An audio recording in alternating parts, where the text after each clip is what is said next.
राधे राधे श्याम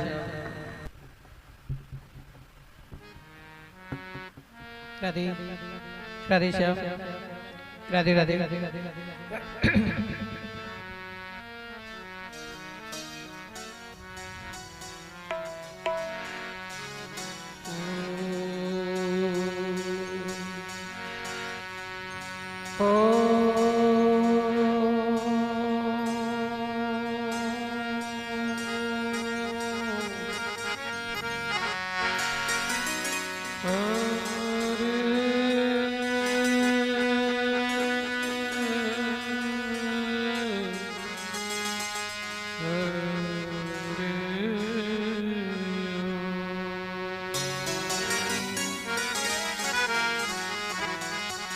नमो देवाय दिव्याय नमो नमः नमो भगवते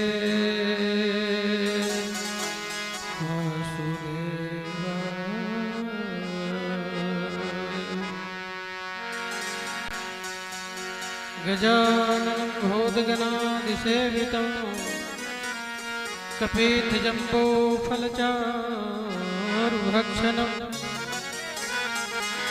उमासुतं शोकविनाशकारकं नमामि विघ्नेश्वरपादपङ्कजं वक्रतुण्डमहाकाय कोटिसूर्यसमा प्रभु निर्विघ्नं कुरु मे देव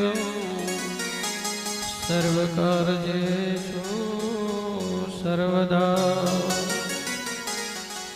श्री विष्णुपाद प्रणमामि सर्व दुःखहरं खगेशं वायु समान छंदो मय ज्ञान घन शांताय प्रशांताय बलव्योधियुताय च पछिन्द्राय करुणाय नमो नमः। वंदे महेश्वरं शांतं शानंदनं शिरीषं गणेशं पितरो तथा गजमुखबटुकायं पार्वती सर्वयोक्तां च गुरुवर चरणाम्बुजे।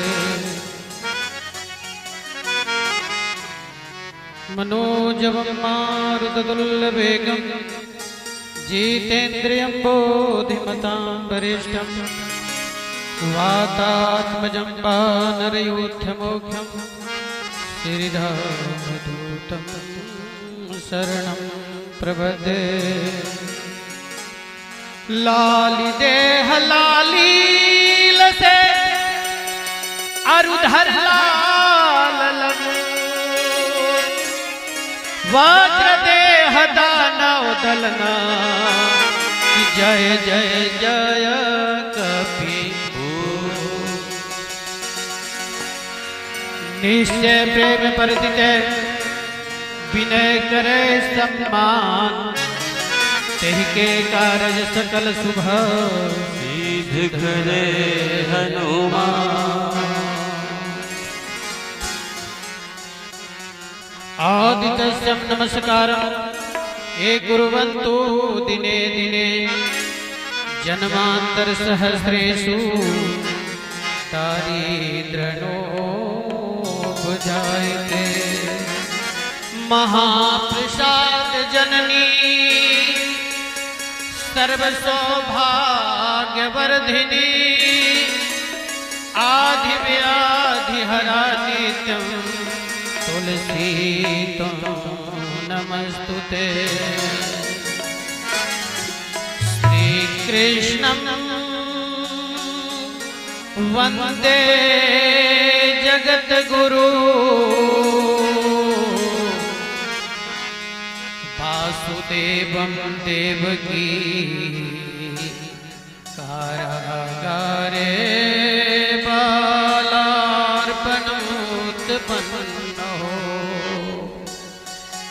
देवकी सूतम श्यामल वरण मनमांगत मणवांछितं फलम नारायणं चतुर्भुजं नारायणं चतुर्भुजं। बोल श्री गौरी गणेश भगवान की जय हो। आनंद कंद भगवान की जय हो। बांके बिहारी लाल की जय हो। सत सनातन धर्म की जय हो।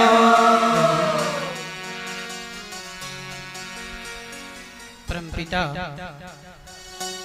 परमेश्वर परमानंद परमात्मा सच्चिदानंद घनश्याम के चरणों में कोटि कोटि प्रणाम एवं समस्त देवी देवताओं को भी चरणों में बारंबार प्रणाम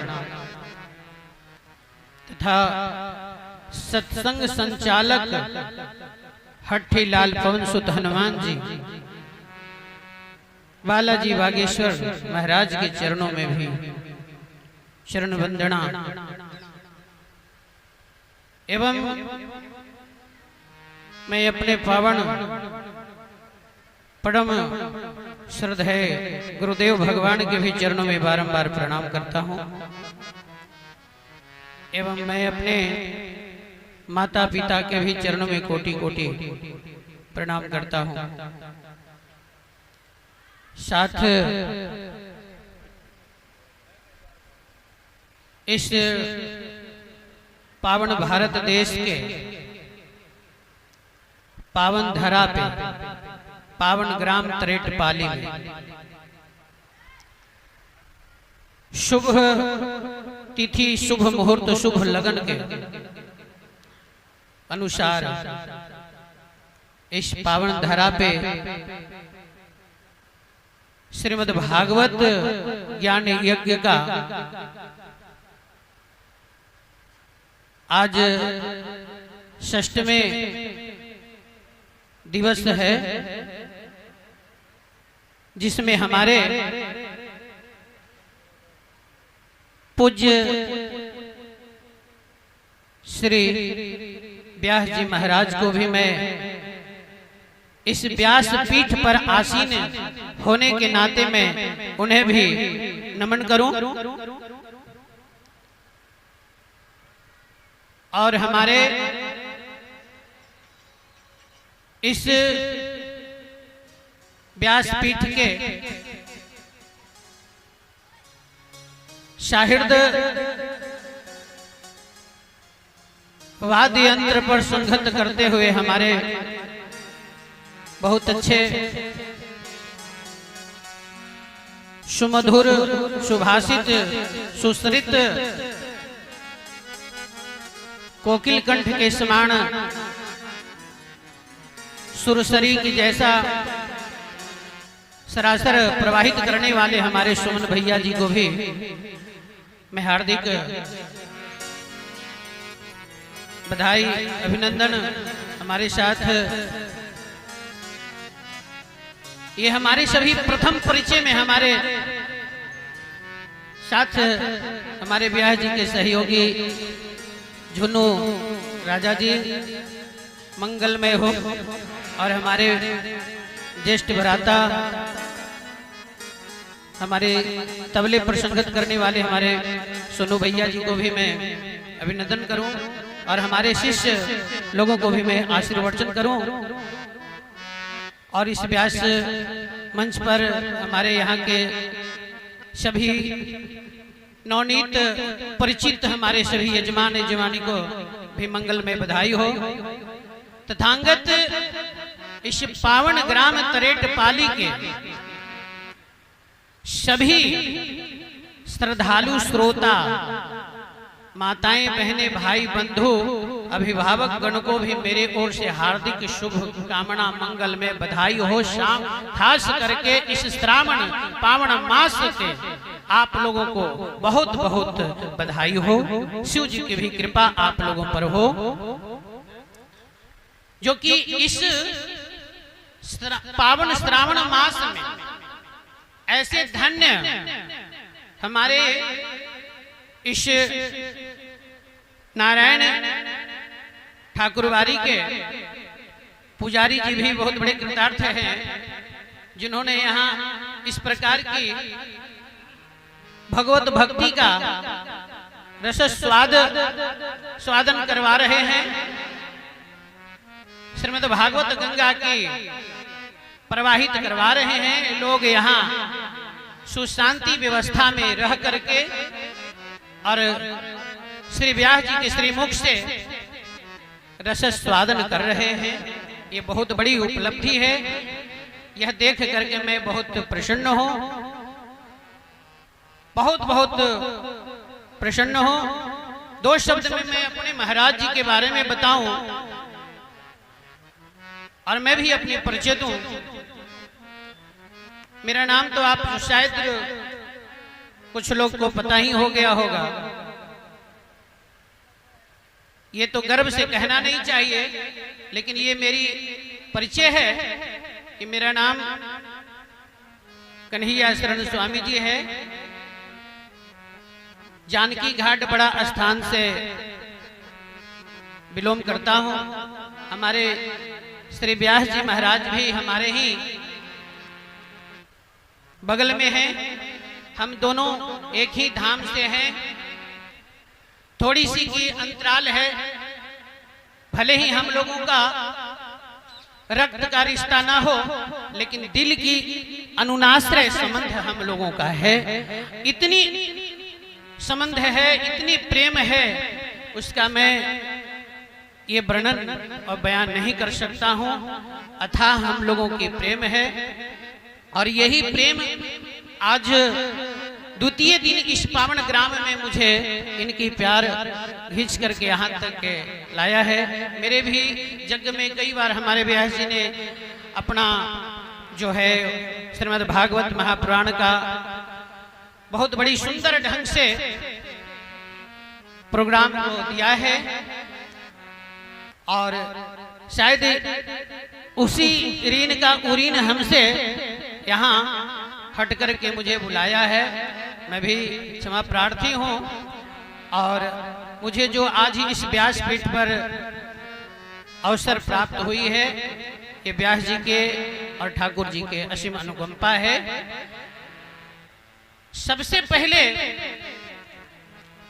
इसके साथ आप लोगों को मैं कुछ संकीर्तन कराना चाहता हूँ। हमारे व्यास जी तो आज गत कई दिनों से आप लोगों को सरासर श्रीमद् भागवत रस स्वादन का रसपान करा रहे हैं, पर मुझे जो आदेश है तो इसके नाते मैं आप लोगों को कुछ नाम संकीर्तन का रस स्वादन करा दूं। इसके बाद जैसी कृपा होगी ठाकुर जी की, वैसे और आप लोगों की इच्छा होगी तो मैं आप लोगों के साथ भी छोटी मोटी कथा भी पेश कर दूं, कुछ भजन भी पेश कर दूं, क्योंकि हम साफ बता दूं कि हम हैं अनपढ़ व्यक्ति, हम पढ़े लिखे नहीं हैं। आप लोग शायद एक ठेपा लगाते हैं तो हम कहीं कहीं दोनों ठेपा प्रयोग कर देते हैं, ठीक ना। तो इसीलिए सब ठाकुर जी की कृपा है। यहाँ बड़े बड़े सभी व्यास लोग हैं, संगीतज्ञ लोग हैं और मैं एक छोटा सा तुच्छ बालक। आप तमाम सभी समाज गंगा में हम भी गोता लगाने के लिए आए हैं। साथ साथ एक बार जोरदार जयकारा के साथ में एक नाम संकीर्तन हम लोग कर लेंगे। बोलिए श्री बांके बिहारी लाल की। अरे माई बाप, ई आवाज से हम संतुष्ट नहीं थी। 6 दिन ले तो रउआ लोग कितना आवाज लगाओ थोड़ी तो हमरा पता नहीं है, लेकिन थोड़ा सा हमरा आवाज चाहिए रउआ लोग के भी। एक बार थोड़ा सा और ही आवाज लगा दी और सब लोग लगाई जाए। प्रेम से बोलिए हनुमान जी महाराज की। और बाएं साइड से आवाज नहीं आवत गार्जियन के, अभी 4 आना आवाज मिलल बाटे। हम थोड़ा सा आवाज देखल चाहतनी जा कि पावन ग्राम तरेट पाली में बहुत बड़े महिमा मठ है। मैंने यहाँ आया भी हूँ बहुत बाल काल में, और बहुत बड़ी महिमा भी है। तो मैंने यहाँ की आवाज सुनना चाहता हूँ। एक बार जोरदार सभी माताएं, बहन, भाई, बंधु, मेरे माई बाप सभी लोग एक बार जोरदार बोल बागेश्वर धाम की। अरे आठिया ना पहुंचाया तो लोग, आप लोग थोड़ा सा और लगा दीजिए ना। अरे मुकेश टेंट वाला का जब तक सम्याना टेंट न हिल जाए तो फिर आवाज कैसा मिलेगा। एक बार जोरदार जयकार लगाओ। बोलो बालाजी सरकार की। सही आप लोग आवाज लगाया, पंखा घूमना शुरू हो गया है ना। चलिए आप तमाम सभी लोग हमारे साथ नाम संकीर्तन कीजिए।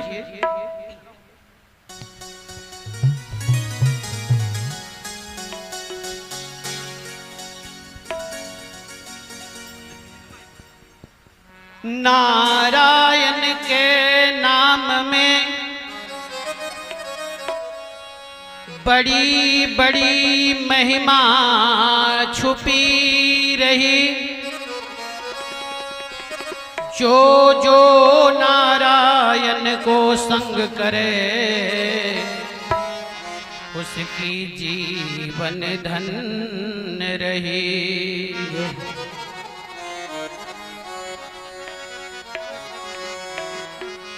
सखा सब प्रेम से बोलो। आप तमाम सभी लोग को भी बोलना होगा, क्योंकि ये नाम संकीर्तन है। हम सभी लोग मृत्यु लोक में हैं और हम सभी मनुष्य जोनि में मानव तन धारण करके आए हैं। मानव का क्या कर्तव्य है ये महाराज जी तो आपको कब को बता चुके होंगे, लेकिन चंद शब्द में मैं भी बता दूं और ये संकीर्तन के माध्यम से। सखा सब प्रेम से बोलो हरि शरणम हरि शरणम। सबकी तालियां बजनी चाहिए। पीछे भी होंगे वो भी, अब बाएं भी होंगे।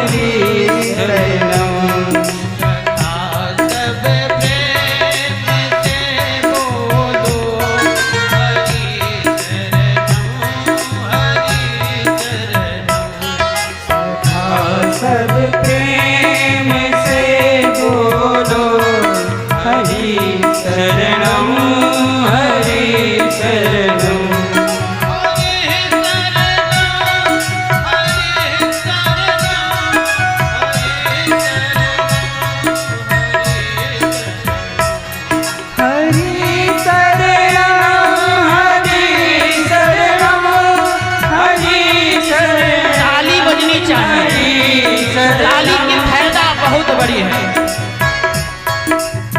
ताली महाराज जी बताए होंगे शायद, नहीं तो जरूर मैं इसके एक जरूर बताऊंगा। सभी लोग ताली बजाइए। ताली बजाने से बहुत बड़ी फायदा है। सखा सब प्रेम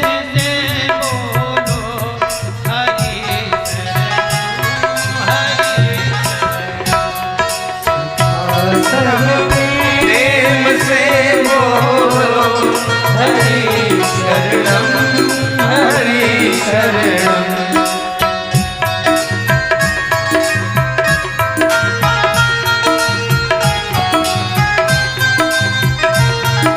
हमारा नजर सब लोगों पर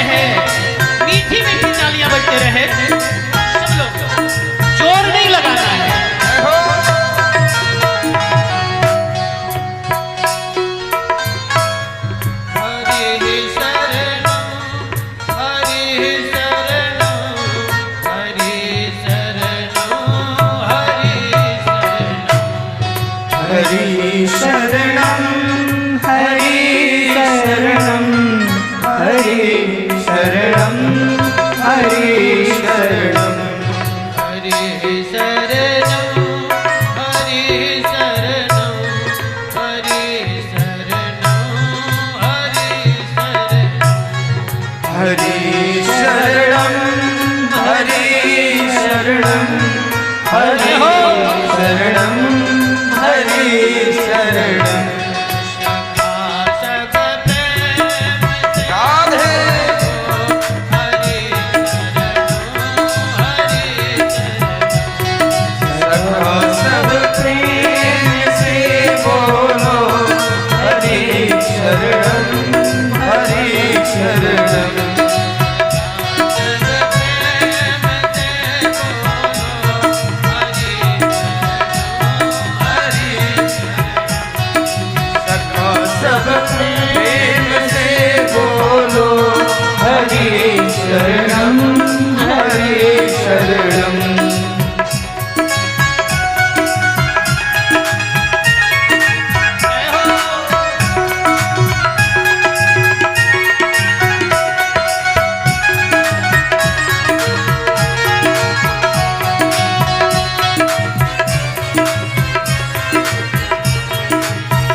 समीरा पंचरतन जड़ अधम शरीरा जल पावक गगन समीरा पंचरचित अति अधम शरीरा चित जल पावक गगन समीरा पंचरतन जड़ अधम शरीरा जल पावक गगन समीरा पंचरचित अति अधम शरीरा काम क्रोध मद लोभ ईर्षा जाके टल दे भानु बिरसा काम क्रोध मद लोभ ईर्षा जाके टल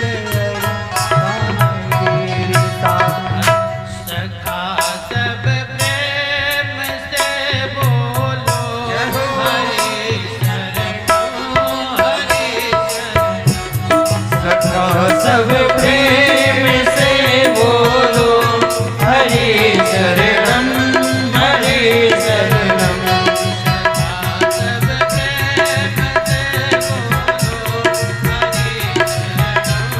हरि शरणं हरि शरणं हरि शरणं हरि शरणं हरि शरणं हरि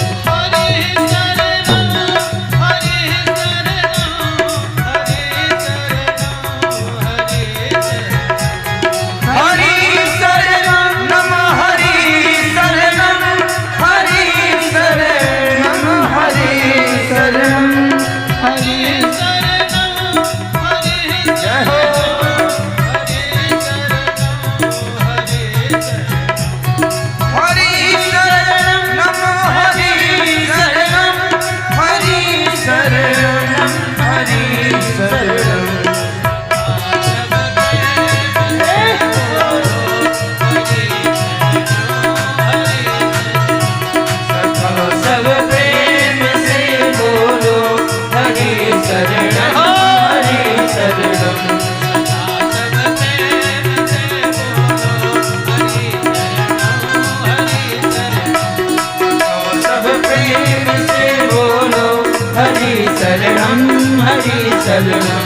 ऐसे नहीं।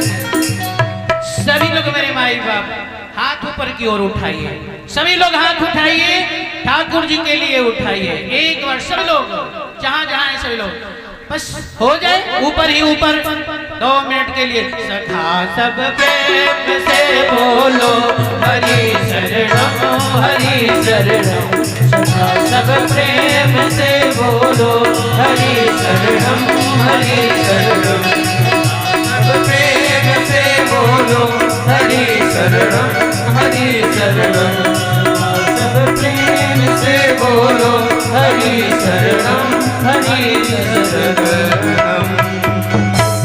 बोल श्री लक्ष्मी नारायण भगवान की, बांके बिहारी लाल की।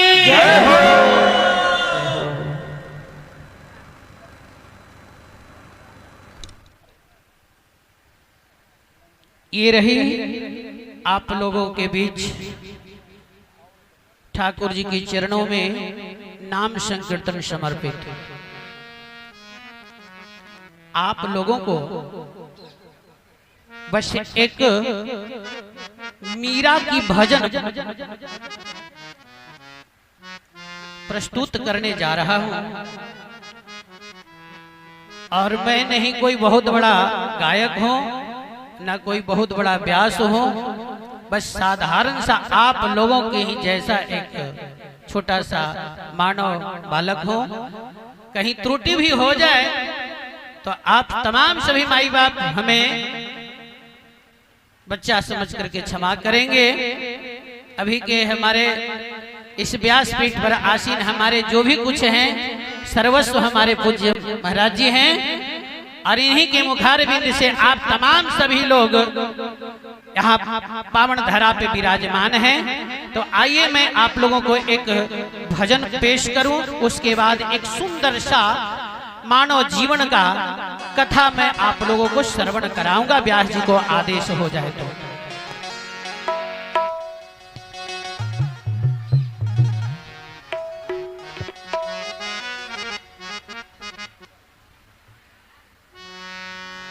मीरा एक बावरी लगाए रही लगन मोहन चरण में, जो जो दुख सह रही मीरा मोहन पाने को।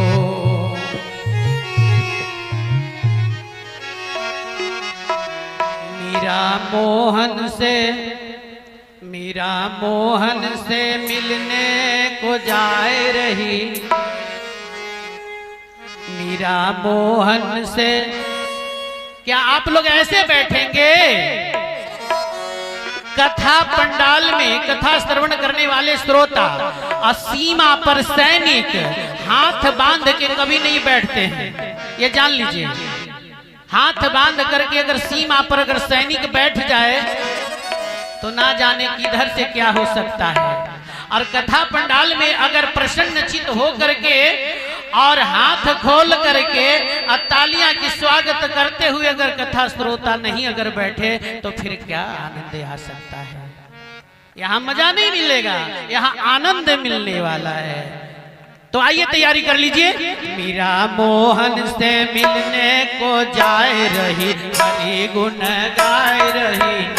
मीरा मोहन से मिलने को जाए रही, हरि गुण गाए रही ना। मीरा मोहन से मिलने को जाए रही, हरि गुण गाए रही ना। मीरा मोहन से मिलने को जाए रही, हरि गुण गाए रही ना।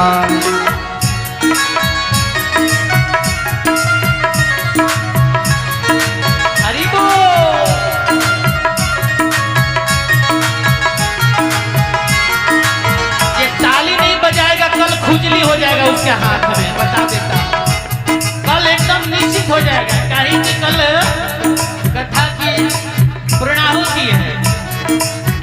मीरा मोहन से मिलने को जाए रही, हरि गुण गाए रही।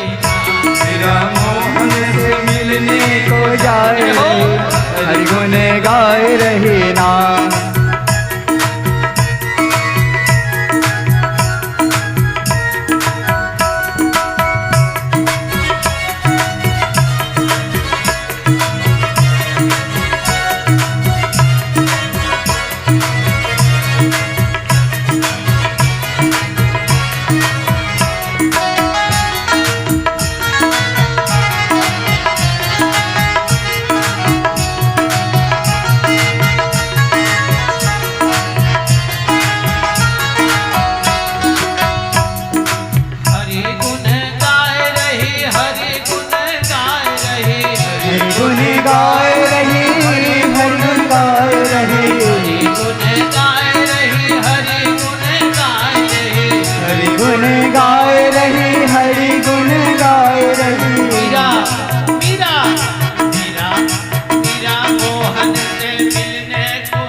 से मिलने को जाए रही, हरि गुण गाए रही ना।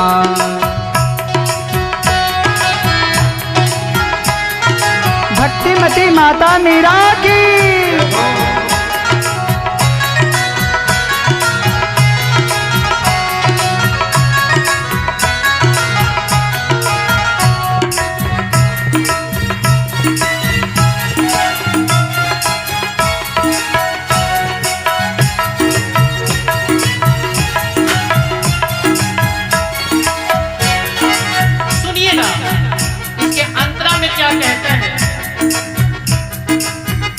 ठाकुर जी के दो दीवानी थी,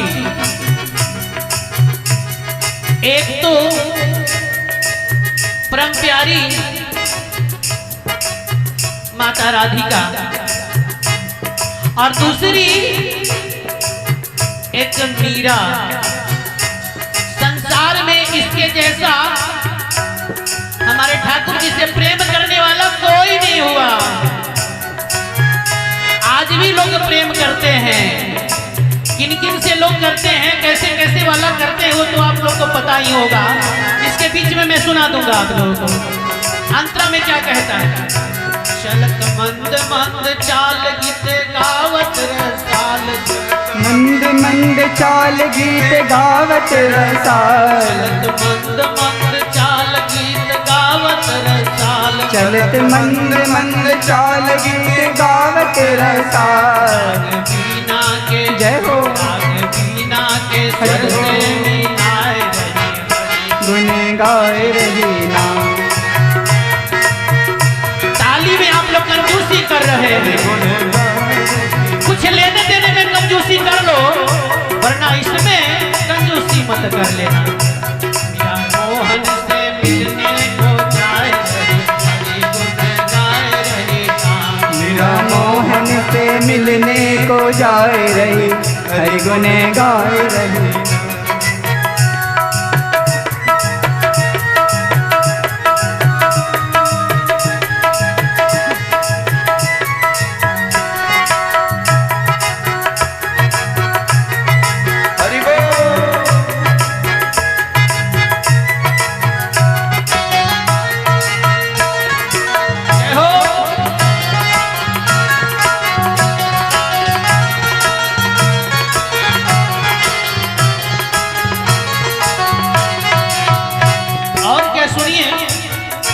लगे तुलसी के माल उधर कुंड दिए भाल, तुलसी के माल उधर कुंड लिए भाल, लगे तुलसी के माल उधर कुंड दिए भाल, लगे तुलसी के माल उधर कुंड लिए भाल।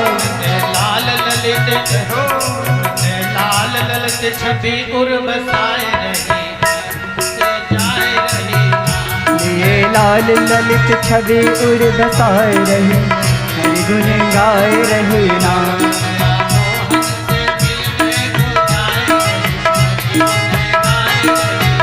मेरा मोहन से मिलने को जाए रही, हरि गुण गाए रही ना।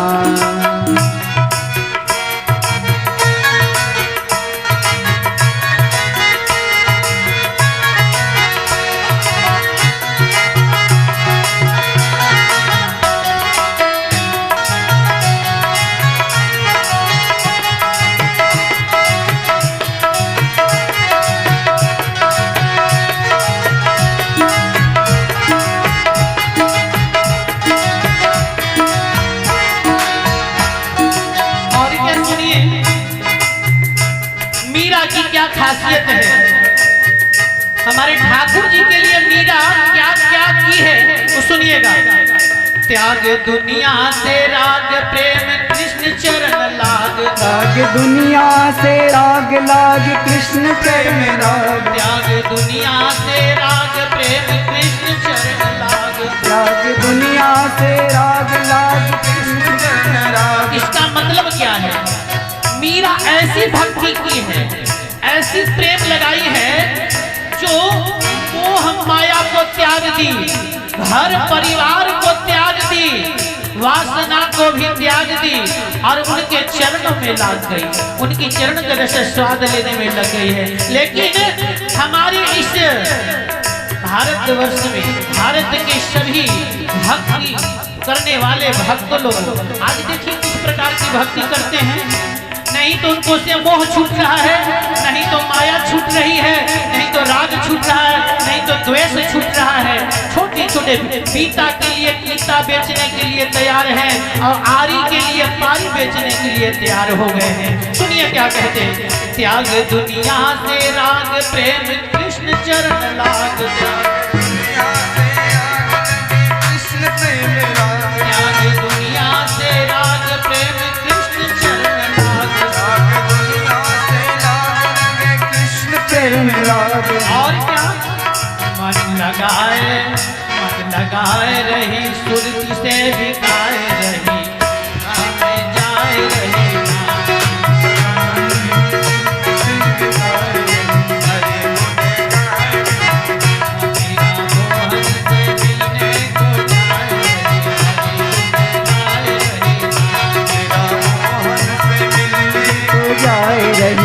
हरि गुण गाए रहे नाम।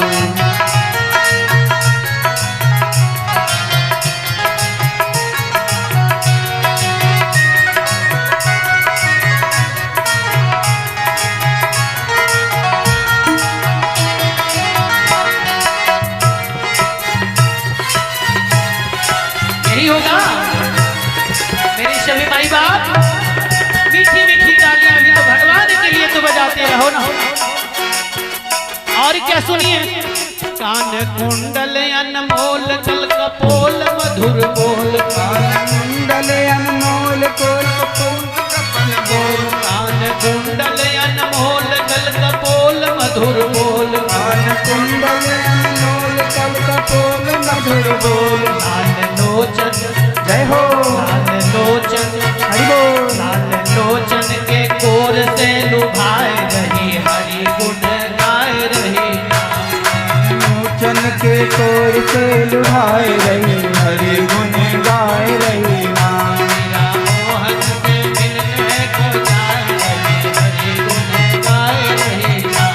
मेरा मोहन से मिलने को जाए, हरि गुण गाए रही नाम।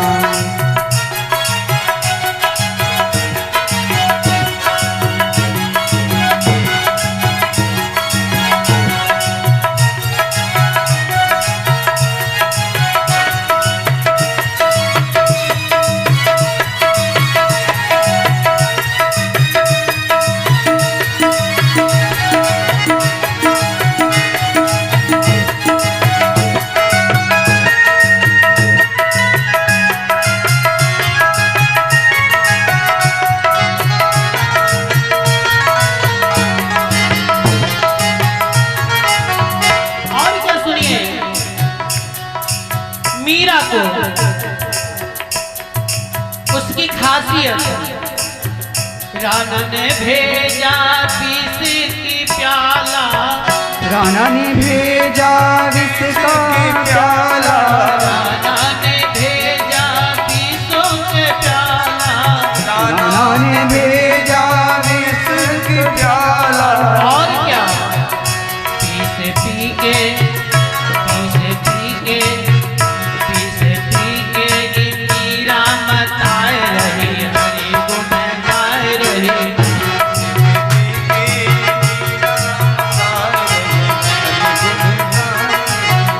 मीरा मोहन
देखो मेरे सभी प्यारे प्यारे सभी भक्तों,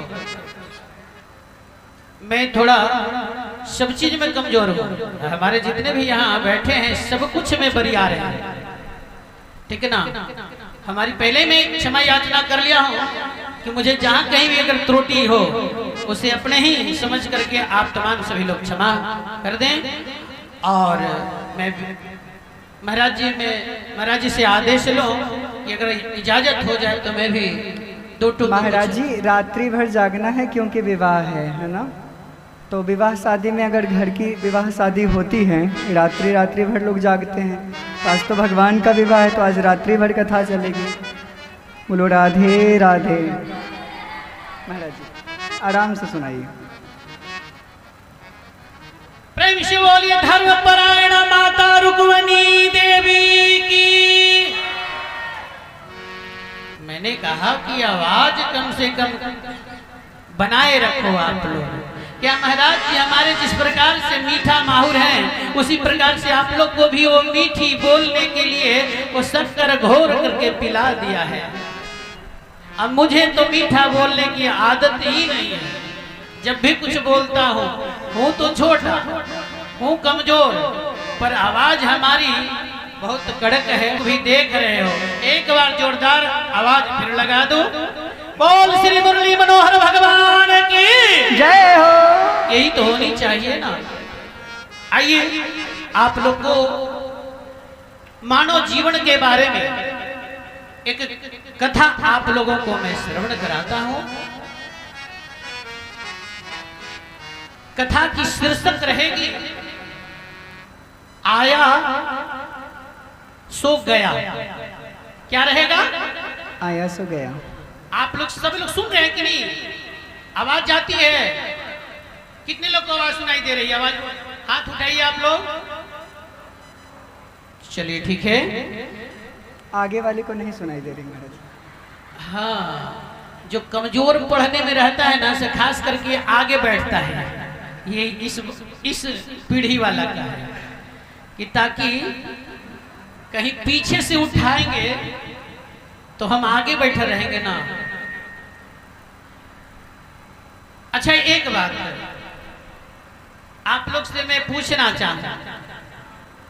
हमारे श्री व्यास जी महाराज हमारे ज्येष्ठ भ्राता भी हैं, है ना।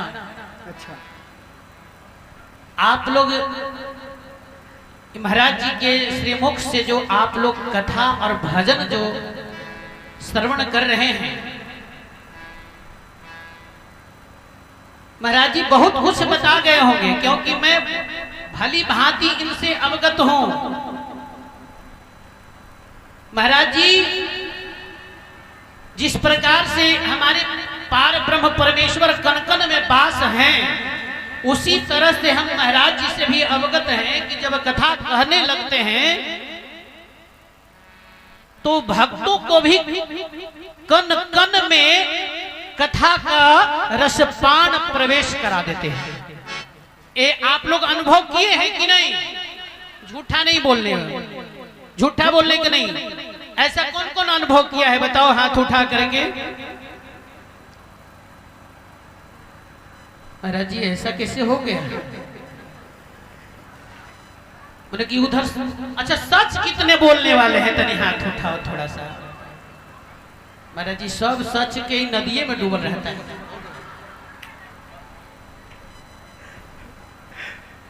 ये विश्वास की बात है।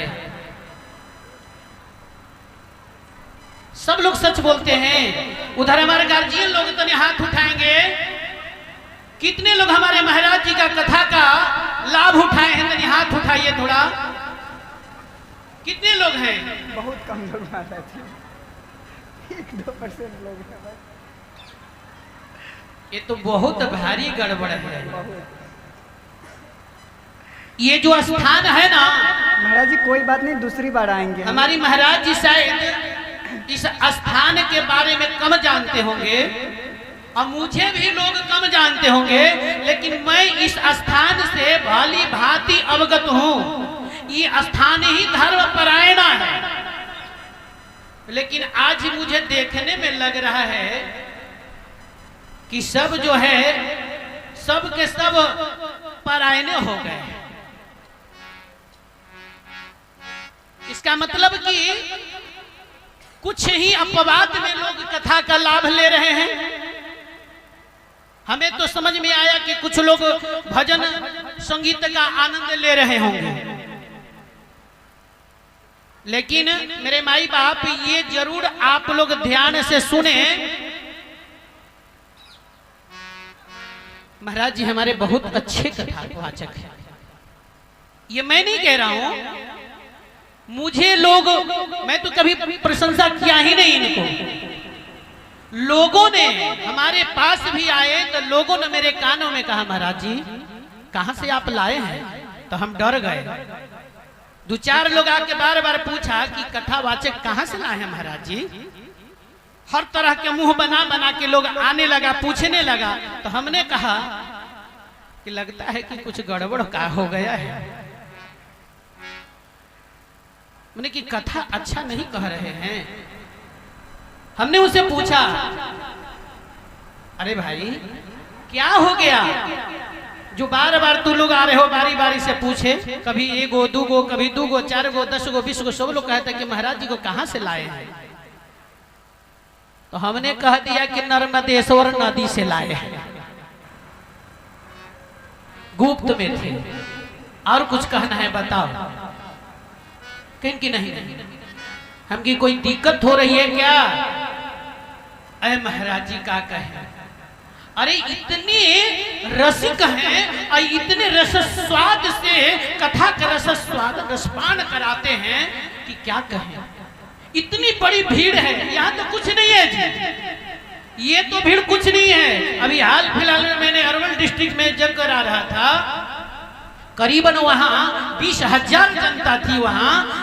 और कहीं 7 दिन में कहीं भी एक तुम्हें में भी किसी को सुनने को मौका नहीं मिले। ऐसे अपने वशीभूति वशीकरण मंत्र को सबको बाण चला करके मोह दिया। तब मुझे जान में जान आया कि ना, महाराज जी कथा कहते हैं।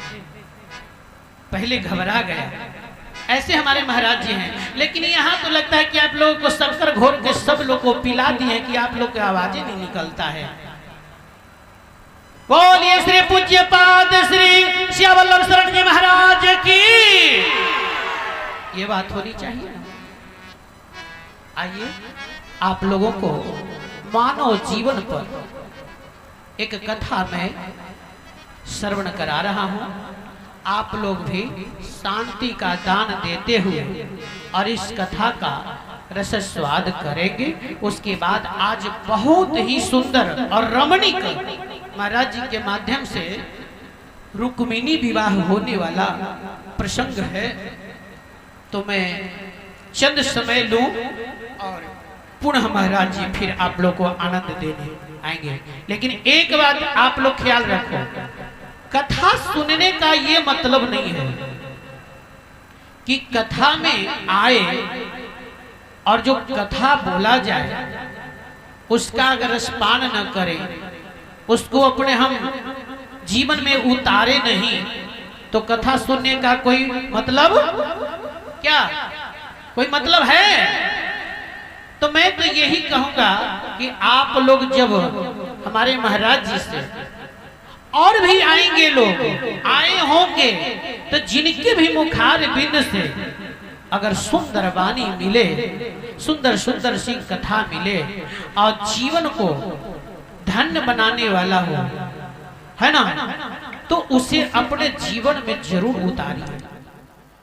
ये एक बहुत बड़ी विश्वसनीय हमारा धर्म ग्रंथ का संस्कार है और इससे आपकी सद्बुद्धिता भी बदलेगी। आपके घर में अगर ध्यान पूर्वक अगर श्रीमद् भागवत महापुराण की कथा का रस स्वाद कर लिए, ले लिए, तो मैं ये बताऊं दावे के साथ कि अगर आपके घर में किसी प्रकार की कलह भी होगी, दरिद्रता भी होगी, शैतानी हरकत भी होगी, तो मैं बताऊं ये दावे के साथ कि वो सुनने से मात्र से जाता रहेगा, इसमें तनिक भी संशय नहीं है। इसके लिए ठाकुर जी के लिए वो बनती है ना, क्या बनती है? ठाकुर जी के चरण में बनती है ना? तो इसलिए आप लोग अपने जीवन में कथा को जरूर उतारिएगा। कथा से मैं इतना ही सुना हूं कि कथा से व्यथा दूर होती है, इसलिए कथा सुनना बहुत जरूरी है। एक शब्द और मैं बोलूं कि कथा में जो लोग आते हैं या भजन संकीर्तन करते हैं, नाम संकीर्तन करते हैं, उसमें बार बार तालियां बजाने के लिए लोगों को उत्साहित प्रोत्साहित क्यों किया जाता है? इसके पीछे भी बहुत बड़ा रहस्य है। महाराज जी बताए होंगे, बताएं कि नहीं? बताएं महाराज जी, भूल गए होंगे, लेकिन बताते हैं, जरूर बताते हैं हर कथा में। यहाँ इतना ही लाड प्यार मिल गया होगा इनको कि ये भी उसी में भूल गए। आप लोग तो शक्कर के पानी में शक्कर बन के घुल गए, और महाराज जी आप लोग के व्यवस्था में ये भूल गए, है ना? लेकिन तालियां बजाने से ये दुर्गा सप्तशती में भी है, समझ गए ना?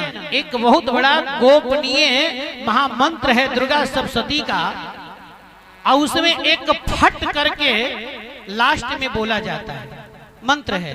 वो फट से क्या होता है? वैकृति, दुष्प्रभाव डालने वाला जो रेखाएं होती है हाथ में, उसे वह मार करता है, मारता है, और सुप्रभाव को बदल देता है तालियां बजाने से। अगर नाम संकीर्तन करते हो, है ना, अब ऐसे ही आप लोग खपड़ी मत फोड़ दो बिना भूंजा को, ठीक है ना? जब जरूरी आए तो ताली बजेबे नहीं करेगी, वो ऐसे ही बिना मतलब के खपड़ी फोड़ना शुरू कर दोगे।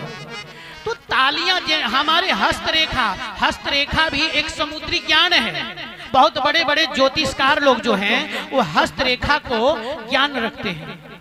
आज भी आप लोगों में से बहुत ऐसे लोग होते हैं कि किसी के घर में, गांव में अगर कोई वैसा जोगी भेष में आ जाए तो उससे लोग कहते हैं कि बाबा तनी हाथ देख दीना, हमारे भाग में का लिखल है।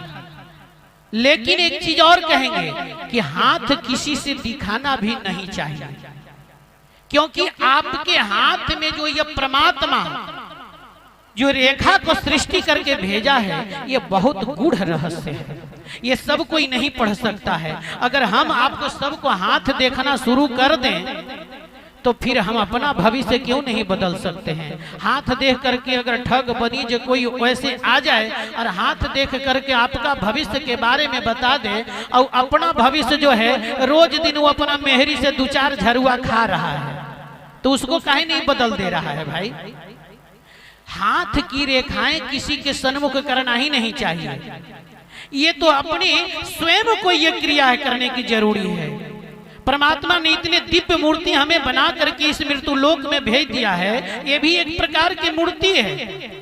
आजकल हम सभी लोग मूर्ति बनाते हैं या बनवाते हैं मिट्टी का मूर्ति जब बनवाते हैं, अब मूर्तिकार जो बनाता है वो निर्माता अब बना करके जब उसको ढंग से सजा देता है, उसमें हर तरह का व्यवस्था कर देता है, तो एक ही चीज कमी लगती है, अन्यथा सारी कुछ परिपूर्ण हो जाता है। मूर्ति देखने के लिए दर्शक लोग की गतागम नहीं कितने भीड़ तांता लग जाती है।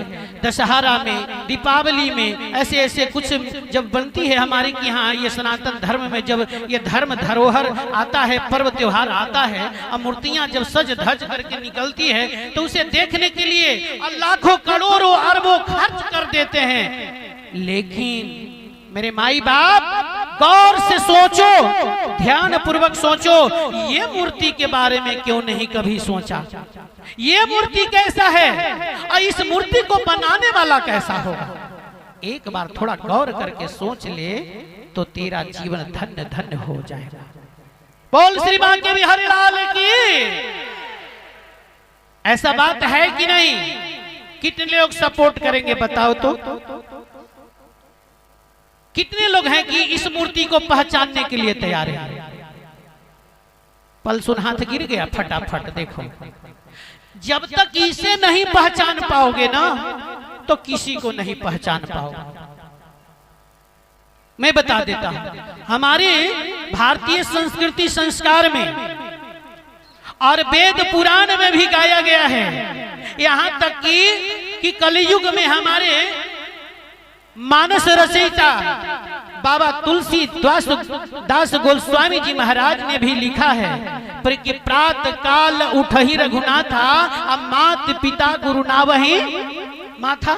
आप लोग गप में लग गए हैं, इधर मंच पर गप बंद कीजिए। ये बाबा तुलसीदास जी ने कहा, किनके ऊपर कहा? तो मर्यादा पुरुषोत्तम श्री रामचंद्र जी महाराज के द्वारा। क्या लगा?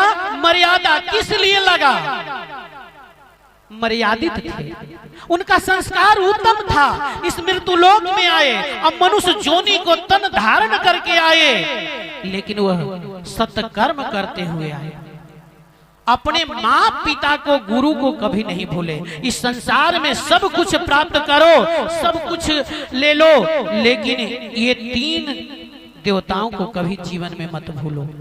मैं ये और जानना चाहता हूँ, आप तमाम सभी माताएं, बहनें, भाई, बंधुओं, बड़े बुजुर्ग, नौजवान, छोटे बच्चे, बच्चियां, सब लोगों से मैं जानना चाहूं कि यहाँ अपने माता पिता को ढंग से सेवा करने वाले, गुरु को मान सम्मान करने वाले, मैंने पहले कह चुका कि ये स्थान बहुत बड़ी महिमा की है, लेकिन कौन कौन ऐसे व्यक्ति हैं, झूठा नहीं बोलेंगे, ठाकुर जी हैं, आई धर्म का द्वार लगा हुआ है, दरबार है।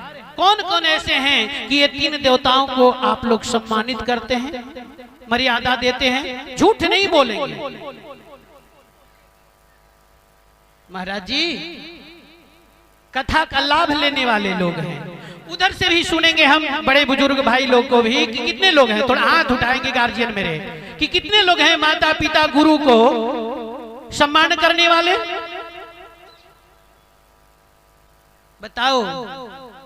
यही मानव तन है, यही मानव जीवन है, यही हमारा संस्कार है सनातनी होने का, कि जब अपने माता पिता और गुरु को भी सम्मान हम नहीं दे पाते हैं। बताओ। लेकिन आज से आप तमाम सभी लोग, हम किसी को नहीं कहूं, अपने बाल बच्चों को भी संस्कार दो और स्वयं को भी लो। और जब अपने माँ बाप को नहीं अगर संस्कार देगा और अपने उनको सम्मान नहीं करेगा, तो आने वाला वो जो लोग होते हैं, हमारी माताएं बहनें जो ससुरबाड़ी को जाते हैं, वो अपने सास ससुर को कितना, जेठ को कितना सम्मान करते होंगे। ये भी इससे दिखाई दे दिया, समझ में आ गया। लेकिन एक बात मैं कहूं, आप लोग सपोर्ट करोगे? कितने लोग हो, हाथ उठाओ थोड़ा, कितने सपोर्ट करोगे आप लोग? उधर से हमारे गार्जियन लोग भी, दूर दराज में भी हैं, जो लोग हाथ उठाए रखिए, नीचे नहीं गिराइए। सभी लोग साथ देंगे, तैयार हैं आप लोग? तो हाथ उठा के बोलिए, आप लोग बोलिए। हाथ जो गिराएंगे वो नास्तिक कहलाएगा, और जो इन 3 देवताओं को जो सम्मानित करेगा, उनको आदर पूर्वक उनको सेवा करेगा, उन्हें मैं आस्तिक कहूंगा। हाथ उठा के सभी लोग बोलिए, आज से, आवाज नहीं आ रही है, जोर से बोलिए, आज से हम सभी ठाकुर जी के समक्ष और व्यास जी के समक्ष शपथ लेती हूं कि 3 देवता को, यानी माता पिता गुरु को सम्मान जरूर करेंगे। बोलिए श्री गुरुदेव भगवान की, अपने अपने माता पिता की। जो सनातनी यदि ये 3 देवताओं को महत्व नहीं दे और नहीं समझे, तो अपने बच्चों को भी वो कभी जीवन में नहीं समझा सकते। ये जान लीजिए।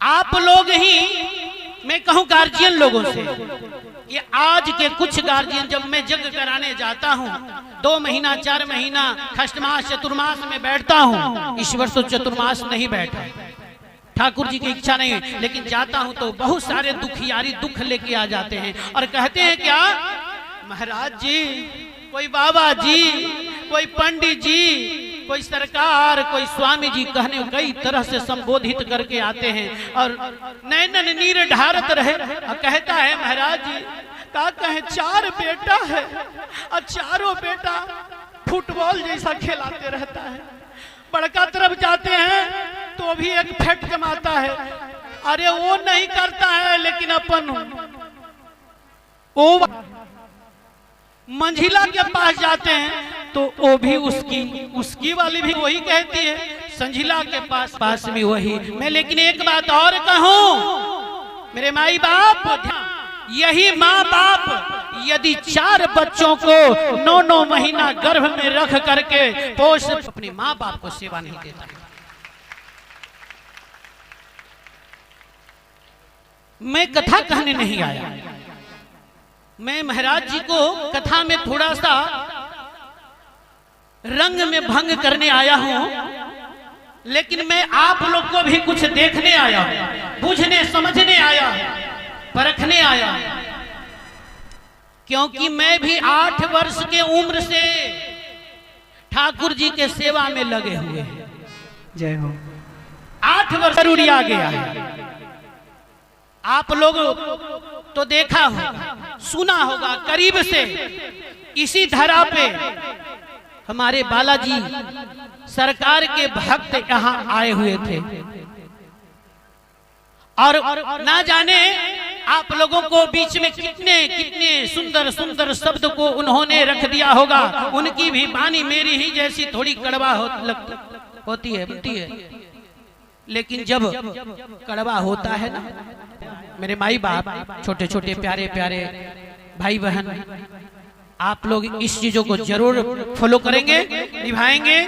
बड़े बुजुर्गों से भी मैं कहूं, हम सभी सनातनी हैं और हम सभी हिंदू हैं। हमारा हिंदू का संस्कार जो है, सनातनी का संस्कार जो है, सदा सादगी जीवन जीने का है, वह पतन की कगार पर लेकर के बैठ गए हैं। ना जाने कब वो प्रलय आ जाए और उसी में आप समावेश कर जाएंगे। लेकिन ना, आप ये 3 देवताओं की अगर यहाँ आशीर्वाद लेना प्रारंभ कर देंगे ना, तो कोई माई का लाल धरती पर डिगा नहीं सकता। ये मेरी दावा है ठाकुर जी के सामने। आप लोग अपने सादगी जिंदगी को जीने का काम करें, अश्लीलता से हट जाइए, अपने बाल बच्चों को, बेटियों को, बेटों को संस्कार की बातें सिखाइए। बहुत बड़े बड़े अब तो छोटे जगह पर भी, छोटे घरों में भी वो फैशन आ गई है। मैं तो कहूं कि वो फैशन से दूर हटा दीजिए। अच्छी संस्कृति संस्कार का उसको ग्रंथ भागवत, मेरा कोई शब्दों को शब्द में मत बदलिएगा। ये आप लोगों को ये मेरी तीखी शब्द कड़वाहट वाणी की तरह लगेंगे, लेकिन मैं जरूर कहूं कि ऐसा आप करो। हर घर में रामायण हो, हर घर में भागवत हो, हर घर में गीता हो, हर घर में हनुमान चालीसा हो। कुछ भी नहीं करो तो मैं भी कहूंगा कि हर घर में, हर सनातनी के घर में, हर हिंदू घर में बेटी बेटी हनुमान जी का हनुमान चालीसा पाठ करना प्रारंभ करो। जय हो, जय हो। जीवन सफल हो। देखो मेरे बाल कृष्ण भगवान की क्या आनंद है। इनके लिए भी एक ताली बजा दो, इनका भी जीवन धन्य हो जाए। क्या उमंग छाया है। क्षमा चाहूं, आइए हम जो शीर्षक कहा है कथा का, उस शीर्षक पर मैं चलूं, उस पर थोड़ा आप लोग गौर करेंगे। उस कथा का क्या महत्व है।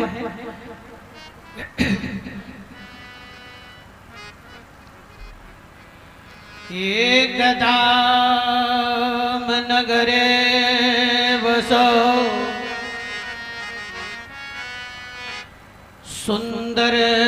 सुंदरपुर ग्राम,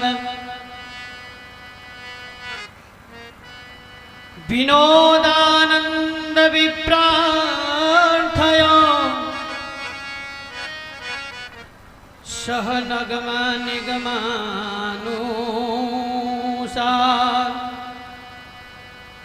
विद्वानं महिमते संसारे सुप्रख्यात दशसह आगमं जानामि ते दशस्वः आगमं परीक्षा सर्वज्ञ विप्रायथां दुःखदारिद्र्यनाशनं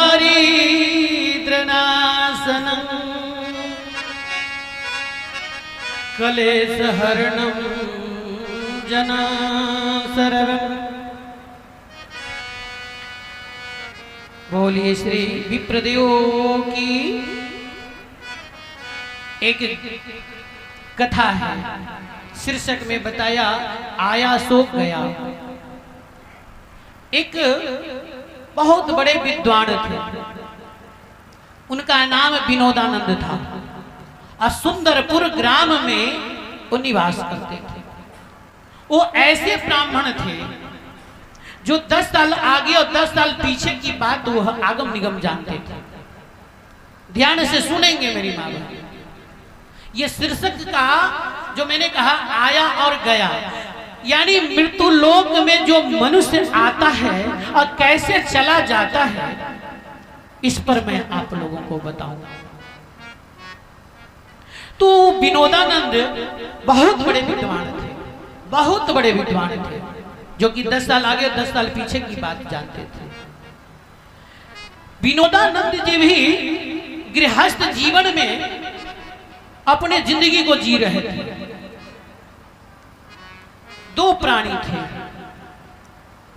विनोदानंद की एक पत्नी, एक भार्या, जिनका नाम ललिता था। याद रखेंगे आप लोग।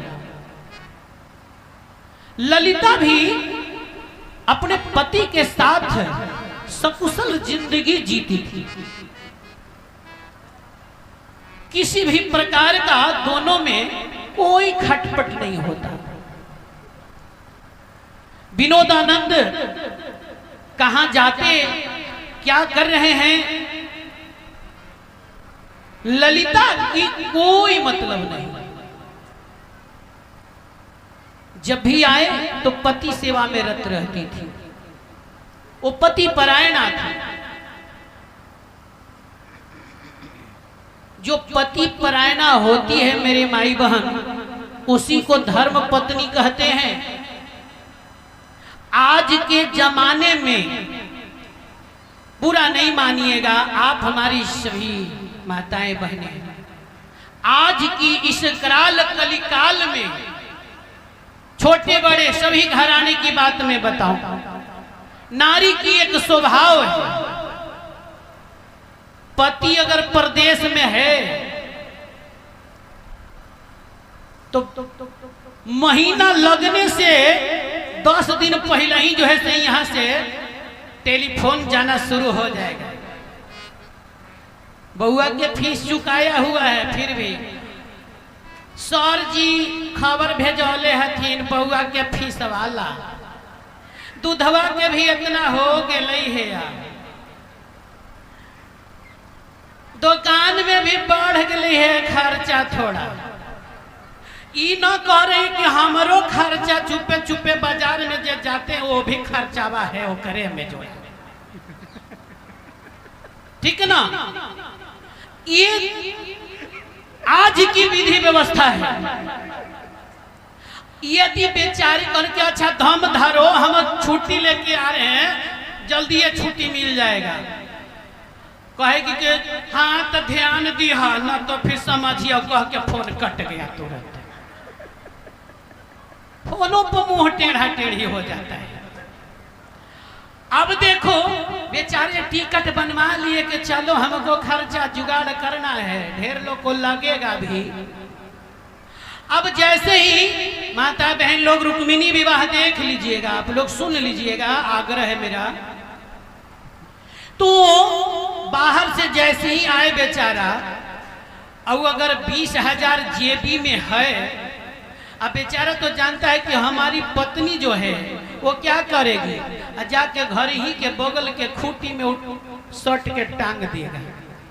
अब बेचारी अपन पति के ख्याल नहीं कि कैसे गाड़ी में आए होंगे, भूखे हैं, प्यासे हैं, थके हैं, बाहर में कैसे रहते होंगे। अरे परदेश में तो कहावत है कि परदेश नरेश कलेशन के, परदेश में नरेश मतलब राजा, परदेश में राजाओं को भी वहां तकलीफ होती है। वहां कोई राजा प्रजा नहीं है, सब एक समान हो जाते हैं। जो फैक्ट्री में काम करे राजा भी और प्रजा भी, वहां कौन जानता है। लेकिन वो क्या कर रहा है उसको बारे में कोई चिंता नहीं करती। और यहाँ जब खूंटी में उस शर्ट टंगा गया, 20,000 रुपया ऊपर ही वाला बगली में है, तो 2,500 को तही ओकरा में से गायब हो गए। बोल श्री बांके बिहारी लाल की। हाँ, अब गायब हो गया, बेचारा आया,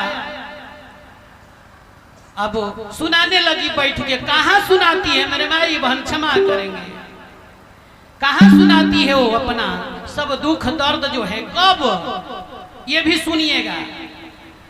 बड़ा प्यार से ठंडा भात, नमक मिर्चा, अब बचल खुचल जो है कुछ भुजिया चोखा डाल देगी, ओकरे पर बेनी डोलाना शुरू कर दे और कहेगी कि ये जी सुनते हैं, घर नहीं चलेगा, अब आकर के चलाइए, ले परदेशों से अब छोड़वा रही है।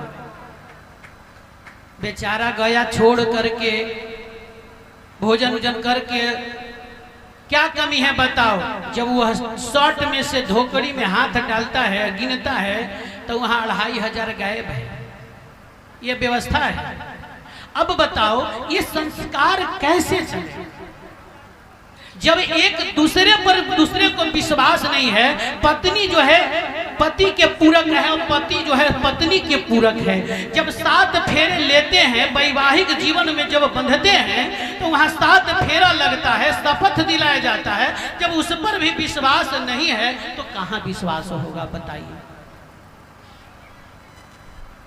अब देखिए, इसी तरह से पंडित जी और पर्यायन माता में कहीं किसी तरह का कोई खटपट नहीं, बहुत प्यार से दोनों को जिंदगी जी रहे थे।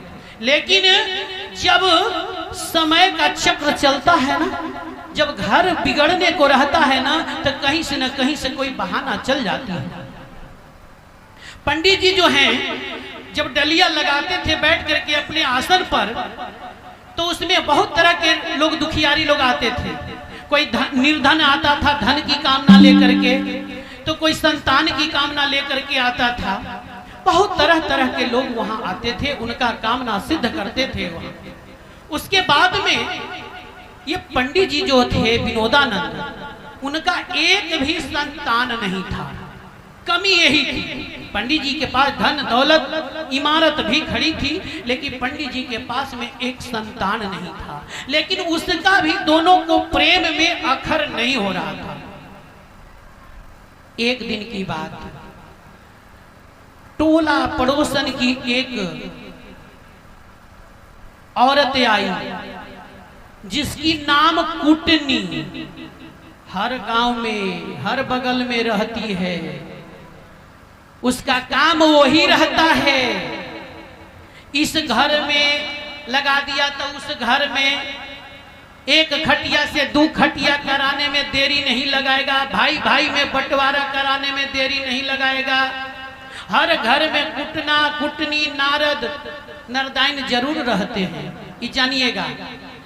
अब उस पर्यायन के घर में एक बहाना लेकर के एक औरत आ जाती है, पड़ोसन वाली। ललिता देवी पर्यायन माता घर में काम कर रही थी, सफाई सुथरा में लगी पड़ी थी, व्यस्त थी, कोई मतलब नहीं थे उनको। उसके बाद में जैसे ही वो औरत घर में प्रवेश करती है,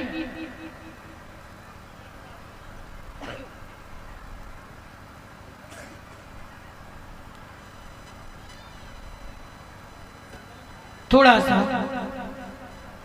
आधा अधूरा 10 मिनट समय लेंगे और वो कुटनी जो आती है तो पर्यायन माता को बुला के कहती है, पर्यायन दीदी अरे थोड़ा समय दो बैठने के लिए। कहाँ रहती हो, क्या करती हो?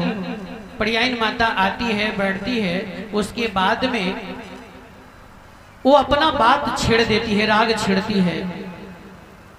कहती है कि दीदी ये बताओ, आपके पति जो हैं बहुत बड़े विद्वान हैं, सब कुछ जानते हैं, आगम निगम जानते हैं, तो आपको आज तक संतान क्यों नहीं हुआ? आदमी हर कुछ दुख दर्द को सह लेगा, लेकिन जिसके पास कोई संतान नहीं है उसका दर्द कोई नहीं सह सकता है। इसलिए वो जैसे ही बोली पर्यायन माता को, वो दर्द के नदी में डूब गई। कहने की ये बताओ बहन, चारों तरफ सबको सुनी गोद को भरते हैं आपके पति, लेकिन आपके यहाँ क्यों नहीं हुआ? और कह करके वहां से वो चली गई और जाते जाते कहती है कि बहन आपको कुछ कहे नहीं है, थोड़ा सा ध्यान दीजिएगा। समय पर मुझे भी ध्यान है। और जैसे ही जाती है और बेचारी वो क्या सोचने लगी तरह तरह की बात, कि सही बात है हमारे पति देव हर कोई को दुख को हरण करते हैं और अपने लिए कुछ नहीं किया, मेरे लिए भी कुछ नहीं किया। अरे हम जब इस पति पत्नी का रिश्ता है, मृत्यु जोनी में आए हैं, मृत्यु लोक में आए हैं, तो हमें एक संतान तो चाहिए। वो जाकर के खटवास पटवास ले ली। पंडित जी अपना कार्य भार संभाल करके जब आते हैं, अपने पत्नी को आवाज लगाते हैं। पत्नी तो सो करके पड़ी पड़ी रो रही थी। उसके बाद में विनोदानंद जाते हैं और कहते हैं, ललिता तुम आज चादर तान कर सो क्यों रही हो? क्या हो गया? कोई तरह की दिक्कत है? तबीयत खराब है? कहीं की नहीं। कहीं की तो बताओ क्या हो गया? सब दिन हम लोग खुशी रहे, आज क्या हो गया? कहीं की आप एक वचन दोगे तो मैं बात बताऊंगी। कहीं की बोलो। क्यों नहीं वचन देंगे? बोलो क्या बात है? कहीं की मानोगे ना? कहीं की अवश्य मानेंगे। कहीं की ये बताओ, वचन दो हाथ में हाथ रख करके और सत्य शपथ लेकर के बोलो। ये बताओ कि दुनिया को आप सब कुछ देते हो, धन दौलत संतान तक देते हो, आज अपने घर में संतान क्यों नहीं हुआ? ये बोलो। कहीं कि अरे पागल, इस छोटी सी बात के लिए आप इतनी बड़ी नारुष्टगी नाराजगी? कहीं कि हाँ, एक हर नारी का इच्छा यही होता है कि उसकी गोद खुले, गोद में एक बालक खेले, वो निसंतान से संतान की ओर जाए। हमारा नाम कुछ और हो, लोग आज बोलते होंगे, उससे हमको अलग नाम हो जाए। ये तो आपकी कमी है। आप चाहेंगे तो हमारा भी एक संतान होगा। वो तो वचन दिए थे विनोदानंद। कहीं कि हाँ ठीक है, जो कहोगे वही होगा। लेकिन एक बात सुन लो, मैं बताऊं, मैं सब कुछ जानता हूं। तुम्हारे ओत्र से 4 संतान हैं और 4 संतान जन्म लेंगे, लेकिन एक भी तुम्हारे यहाँ नहीं रहेंगे। ललिता कही कि ऐसे कैसे होगा? आप कैसे जानते हैं? कहीं कि हाँ हम जानते हैं। जानते हैं तो जो रेजर लाइट जला रहे हैं बाबू, नर्तकी नहीं व्यवस्था है, थोड़ा होश में रह कर जलाइएगा। इशारा हम भी समझते हैं। थोड़ा सा चतो, जिस तरह से शपथ लिए हो, सत्संग करने आए हो, कथा सुनने आए हो, थोड़ा सा संस्कार को बदलो, ठीक है? तो कहीं न कि चारों जन्म लेगा, रहेगा नहीं। कहीं कि कैसे कैसे होगा, कहीं कि कुछ भी हो गया हमको संतान चाहिए, निसंतान हमको बांझ नहीं कहलाना है। कहीं कि ठीक है। प्रथम बच्चा उनका 9वें महीने के बाद उनको जन्म लिया, लेकिन जन्म लेने के पहले एक जो डगरन पहले चलती थी, आज तो हॉस्पिटल की व्यवस्था हो गई। जो भी जिसके घर में संतान उत्पन्न तो हॉस्पिटल व्यवस्था कर दो। पहले घर घर में डगरन जाती थी। डगरन को बुला करके विनोदानंद जी कह दिया कि डगरन, ये बच्चा जो होगा उसको सबसे पहले हमारे पास लेके आना। डगरन सुन ली, मान ली कहना को, और जिस दिन प्रसव होने का था उसी दिन ले करके चली गई वहां। और कहीं कि उसी तरह से नारे पुरैने लेकर के मेरे पास चले आने। जैसे ही इस बात को कहा, पंडित जी आज्ञा मानी और गए। बच्चा जन्म लेता है और जब वो होश में खो करके रहती है ललिता, उसी समय वो बच्चे को कपड़े में लिपेट करके पंडित जी जहां साधना करते हैं वहां लेकर चले आए। और पंडित जी डगरन को कह दिए कि जाओ ललिता को कह देना कि तेरा संतान तो जो है कुष्मांड हुआ था। कुष्मांड के मतलब कोहड़े में हुआ था, वो बच्चा नहीं था, और तुम उसको ये करके चला देना। अब वो बच्चे को पंडित जी लेकर साधना रूम में जाते हैं, गोद में ले करके बैठते हैं और वो बच्चे से पूछते हैं, कहते हैं कि मेरे बच्चे तुम बताओ यहां किस लिए आए हो। पंडित जी आगम निगम जानते थे। बच्चा ने जवाब देता है कि महाराज अगले जन्म में आप हमसे 20,000 रुपया कर्जा लिया था, यही कर्जा लेने के लिए आपके यहां आए हैं। पंडित जी ने कहा कि अगले जन्म का बात तुम्हें इस जन्म में याद है? कहें कि हाँ, एक जाने का और आने का भी यहाँ मृत्युलोक में मनुष्य का बहाना है। गौर करेंगे थोड़ा सा, कथा तो आप लोग सुनिए रहे हैं, लेकिन ये भी जीवन का बहुत मूल व्यवस्था है।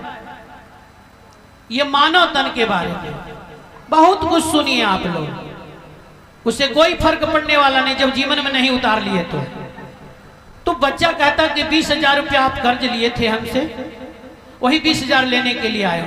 कहीं न कि आप, पंडित जी ने कहा कि अगर नहीं दूं तो कहीं न कि 1 महीना के अंदर में आपसे असूल कर लेंगे और फिर हम चले जाएंगे। कहीं कि ये भी बता दो कैसे असूल कर लेगा। कहीं पंडित जी पूरे बात को आप हमसे खुलवा लेंगे? कहीं कि हाँ हाँ बता दो मुझे। कहीं कि आप तो खुद को आगम निगम जानते हो, तो मैं से क्या पूछ रहे हो? कहीं कि अपनी मुख से बता दो। हम नहीं दिए अगर 20,000 रुपया तो क्या करोगे?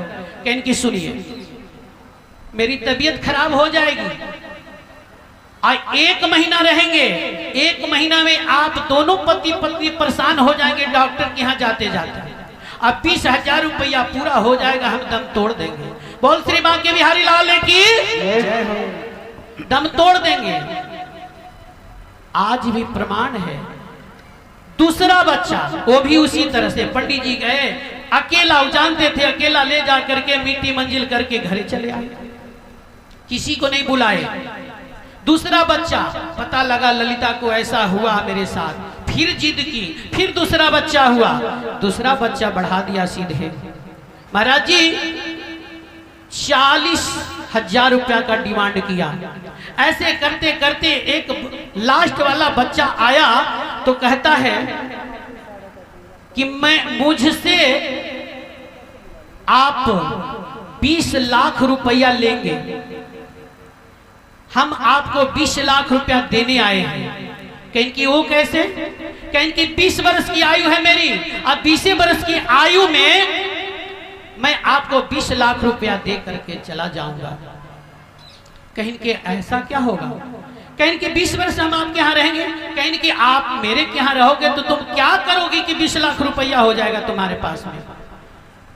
पंडित जी ने सोचा कि ठीक है, ये भी देखता हूं कि तुम 20 लाख कहां से लाते हो। पंडित जी ने डगरन को बुलाए और फिर कपड़े में दूसरी तरह से लपेट करके दे दिए जा करके। कहीं कि जाओ ललिता को दे दो और इसे पोष पाल करने बड़ा करने के लिए कह दो। अब देखिए डगरन जाके दे दिए वहां।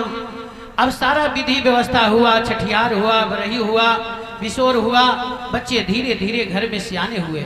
जब बच्चे को शिक्षा ग्रहण के काबिल हुए, संस्कार प्राप्त करने के योग्य हुए, तो बच्चे को माँ कहती है कि आप विद्वान, अब बेटा को चोर चुहार चंडाल बनाएंगे, इसे भी सुंदर सा गुरुकुल में ले जाकर के शिक्षा ग्रहण करवाइए। पहले के जमाना में खली छुआया जाता था, आज तो जन्मते बेटा को एक हाथ का कलम धरा दिया जाता है और एक बीता का मोबाइल धरा दिया जाता है। हल्लो करो पापा, बाहर है, प्रदेश में है, और एक कलम लिखो बेटा, एक का एक, 1 बोलो 2 बोलो, यही संस्कार है। कथा खूब सुन लो, सब कुछ प्राप्त कर लो, भजन गा लो, और जब तक तेरे जेहन में अगर संस्कार नहीं आया, वही तरह का जिस तरह से अभी लेजर लाइट मारने वाला संतान पैदा ले लेगा तो कहीं भी नाक कटवा दे सकता है, सर पर जूता चप्पल चलवा दे सकता है, संपत्ति बर्बाद करवा देगा। इस प्रकार की व्यवस्था, सच थोड़ा कड़वा होती है और कड़वा अच्छा लोगों को नहीं लगता है, ठीक ना। चलिए आप लोगों के बीच हम इसी शब्द को विराम देते हैं। महाराज जी से भी क्षमा मांगेंगे, ठाकुर जी से भी मांगेंगे। ताली की जरूरी नहीं है भैया, बहुत बड़े विद्वान हो आप लोग और बहुत कथा सुनने वाले आप लोग हो। बोलिए श्री बांके बिहारी लाल की जय हो।